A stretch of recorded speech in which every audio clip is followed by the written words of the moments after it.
در روزهای تنتنه‌های جشن وحدت ملی و 25مین سالگرد روز استقلالیت دولتی جمهوری تاجیکستان با توجه بلند حکومت جمهوری تاجیکستان، وزارت معارف کشور و دستگیری و مبلغ‌گذاری اداره منطقوی برنامه رشد سازمان ملل متحد ساختمان بنای علاوگی 4 صنفخانه در دهه آبشاران جامعه دهات دهقانریق نزد مکتب میانه رقم 34 برای فراگیری 100 نفر خواننده در یک بست ساخته و استفاده داده شد. قابل ذکر است که مکتب مذکور سال 1933 فعالیتش را آغاز نموده است.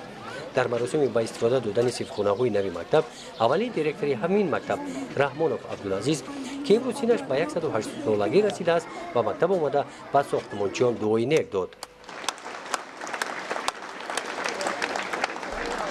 در ساختمان و آماده ساختن صنفخانه‌های برهوا سهم این چنین نماینده‌های قشلاق هم خیلی نظررس است، چونکه با تشبث ناحیه‌دارا جای کاری موقتی هم گرچنده که باشد در مدت 4 ماه با 18 نفر ساکنان همین قشلاق به جای کار تامین گشتند و با معاش بلند و این خیلی که شما شاهد هستید. این صنفخانه‌ها در مدت نهایت کوتاه در ظرف 4 ماه با صفت بلند ساختمانی به انجام رسیدند که عین حال در عرصه کشایش و با استفاده علاوه بر این در استفاده و فعالگردانی محله این چنین یک گروه تشبثکاران همین قشلاق با ساختمان یک حاجتخانه و یک میدانچه نوی زمانوی تشبث گرفتن و ساختمان انجام دادند.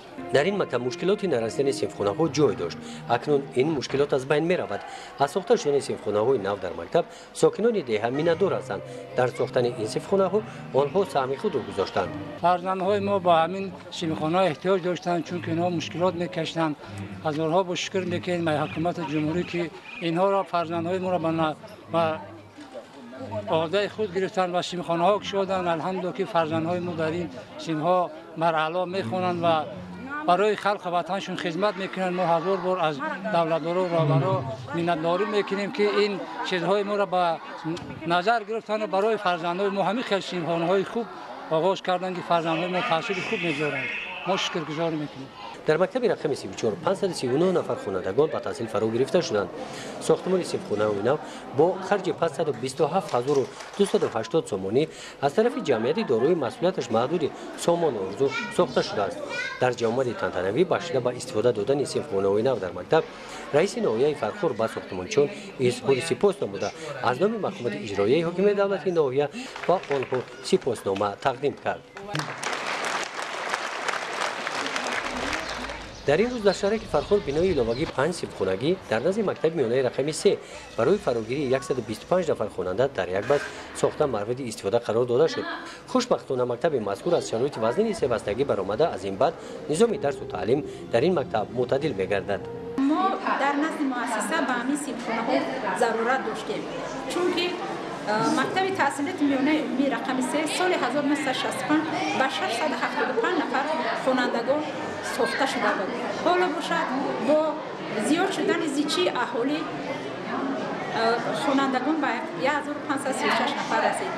ضرورتی به همین صنفخانه‌های علاوگی را ضرور داشتیم و منتداری خویش را به حکومت جمهوری تاجیکستان اظهار منتداری می‌نماییم. در ساختمان بنای مذکور ساختمانچیان جمعیت دارای مسئولیتش محدود 30 ور زحمت کشیدند. خراجات ساختمان این بنای مکتب 523206 سومانی را تشکیل داده است. در جامعه تنتنوی بخشیده به استفاده دادن بنای نوی مکتب ساختمانچیان از نام حکومت اجرایی حاکم دولتی ناحیه با تحفه‌های خاطروی قدردانی کرده شدند. گزارش خواجه نظریف خدای نظر ظهور از ناحیه فرخور برای برنامه اطلاعاتی نوید.